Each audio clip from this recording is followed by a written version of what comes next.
everybody, it's Old School Nerd, and my family gave me this cookbook. It's the official Dungeons and Dragons Heroes Feast cookbook for Christmas. Kind of excited. So today, I found a recipe we can try. This is the first one of many. This one's called the Traveler's Stew.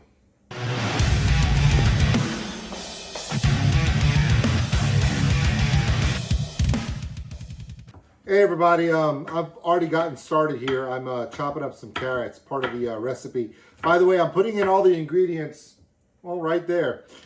You can get all these ingredients at your grocery store. Now, here's the thing. I'm gonna go step by step really quick. We're gonna get all this done. Now, my favorite part about this setup is once you get all the ingredients, we're gonna do all of this literally in one pot because your character does not have a kitchen in their backpack. They were given a cooking pot and a cooking spoon. We're doing this D&D style. You can't change the rules. Okay, step by step. You ready? Let's get into it.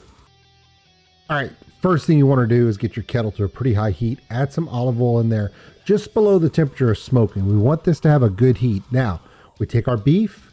We're going to add our salt to it. Put this pretty generously. You're going to salt your meat firsthand. We're also going to be adding our pepper to that. It calls for black pepper. I'm putting a little extra of my own in there. It's a personal preference, of course.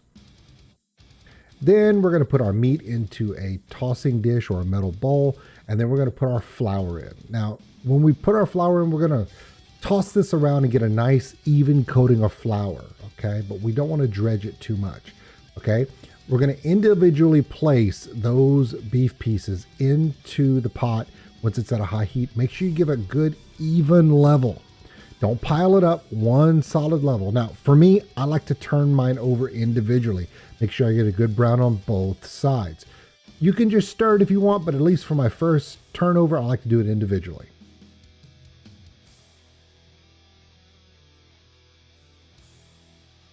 Now, once you get them turned over, I usually start scraping and tossing and turning them. I want them a good golden brown all the way around. The more brown you put on them, the better. Now, don't worry about the stuff sticking to the bottom. That's normal, and you want that. It's a trick. Now, once we get those a good brown, we're going to transfer those into a bowl, and then we got to do the second batch. You probably have to do 2 or 3 batches of beef, depending on how much you're using. Now, we're going to add olive oil to the bottom again to kind of make sure it doesn't stick. We're going to add the rest of our beef to there.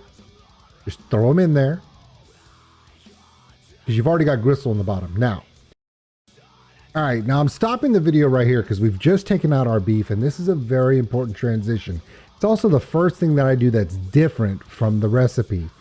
At this point, it tells you to put the beer in to deglaze this pot. I won't do that. First, instead of putting the onions with the potatoes and the carrots later in this recipe, I'm going to put my onions in now. I'm going to use the onions' natural acids and the water that's in the onions to help start to deglaze this, and let's saute these onions. If you don't saute an onion, that's just bitter. Why would I want that in a stew? So follow along with me. I'm gonna start the video back up. I'm gonna add my onions in there, and I'm gonna let the onions do a lot of the work for me. Now, it's not a lot of water, but it's just enough to where you're gonna start seeing it start to peel away that glaze. And at this point, you can start really scraping the bottom with a wooden spoon. Now, if you look, you'll see that I have these onions nice and translucent. They've done a little bit of the work. Now I'm going to add the beer. I'm going to use the beer as a deglaze. Make sure you still have your heat on high. You want this reaction, this instant bubbling reaction. That's going to separate all that gristle from the bottom.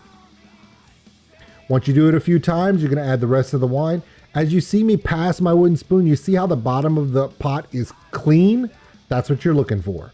Once we get this all cooked down, I'm going to add my beef in.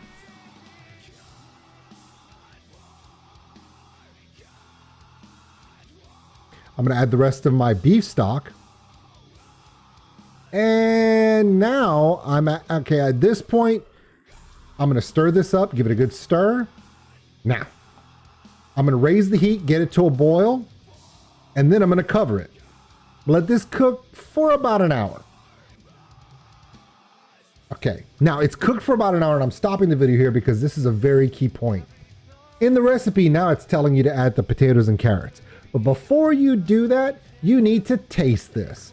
This is a key moment. As you noticed, I salted and peppered my beef before I cooked it. Now I'm going to come in here and taste it. I want a good rich flavor. If you're lacking salt or you're lacking pepper or any of the different spices that you want in your stew, this is the point to add it, because you want the salt and the different spices to have time to break down and develop a flavor. Don't just leave it to chance to do it at the very end. That's a rookie move, okay? So right here is where I would actually go ahead and salt it and season it to taste, knowing that when I put the potatoes in here, those potatoes will absorb quite a bit of that. So make it a little extra pungent, a little bit extra kick for this part, because the stuff you're about to add will take some of the spice and salt away. And here we go. Of course, when you add it, you're going to stir it up a little bit. Raise your heat up to boiling. Make sure this gets a good, nice boil going. And once we do that,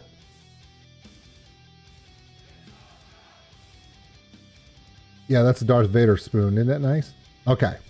Now, I kind of skipped ahead a little bit, but let me go ahead and stop it. That's the finished product. Now, what you're looking for is when you raise that heat after you put the potatoes in and carrots in, I raise it to boil, cover it, reduce it to simmer, and I let it cook for at least an hour. But the longer you let it cook, the softer and the more developed the flavors will be. But this is the end product, okay? And I like to add my parsley at the very end.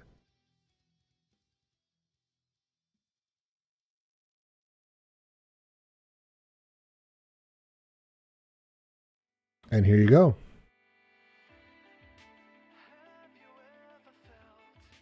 A little bit of parsley.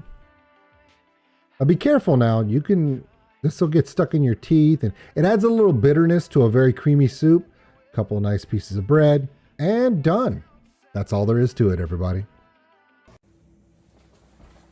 Hey, you made it to the end of the video. Good for you. If you stayed through the whole video, that's just the basic fighter, holy cleric, wizard who only does fireball, no creativity, basic. I just took this adventure out of the book kind of session, okay? But like all really good fans of D&D, I'm going to do kind of a Rick and Morty homebrew.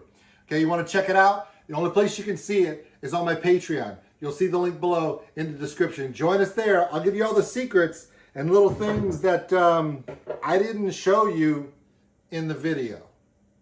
Join us there. Thanks for watching, everybody. If you enjoyed this video, give us a like. It really helps the channel grow. Also, if you want to subscribe, right there. Big thank you to all my Patreons out there. We appreciate everything you do. If you want more content like this video, check them out above. Remember, love one another, take care of each other. We're all stuck on this mud ball together. We'll see you later.